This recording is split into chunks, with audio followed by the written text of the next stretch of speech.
Okay, Anthony, it's good to get you back in the cage here. We need to start looking and focusing on from the ground up your left foot. Let's talk about it just for a minute. When the pitcher goes to wind up, and we're slowing everything down, so it kind of looks like you're leaving it out there forever. But it is a little bit slower than, or a little bit longer than I'd like.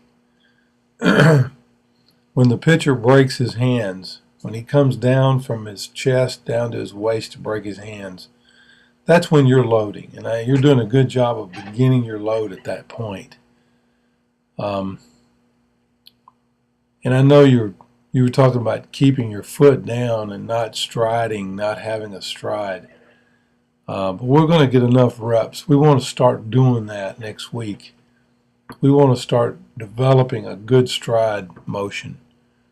Because right now this is just kind of like try to get your bat making solid contact, and I'm not so concerned about you making solid contact right now. I want you to get your feet mechanics right. Something you feel good about.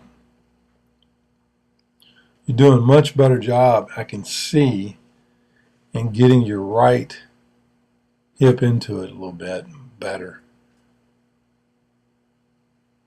Definitely want to keep your knees between your feet. You don't want to let your knees go outside of your feet just to have better balance.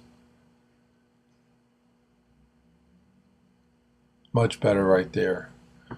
Everything was much more concentrated and very compact. Now here you can see when I'm breaking right there, that's when your foot starts, and that's really when you start your load. Move your weight back to your back foot.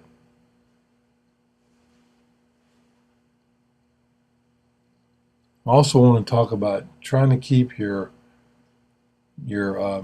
left arm from just going straight, and especially on outside pitches or pitches that are middle away. You don't want to extend your left arm so far. Keep it in closer to your body. Even see right there, your hands are pretty far away from your body. I want your hands to be really close to your chest as you start to rotate your hips, so they can go back towards the umpire at that point. When you start to rotate your hips, see how they're kind of going away from your hips. And I want to bring them back in towards you're stretching back towards the catcher, and then as you rotate your hips, your hands are going straight towards the pitcher instead of out towards the first base dugout, which that's what they're doing right now. They're going out towards the first base dugout.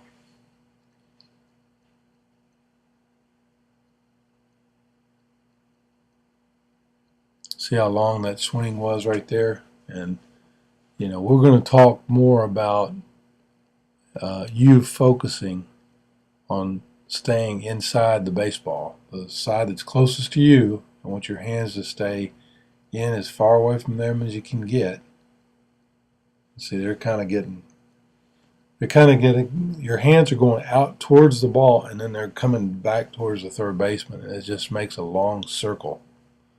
We'll work on this stuff and go back and look at this video, and then start working on your dry swings with a shorter, compact swing, and I'll see you next time.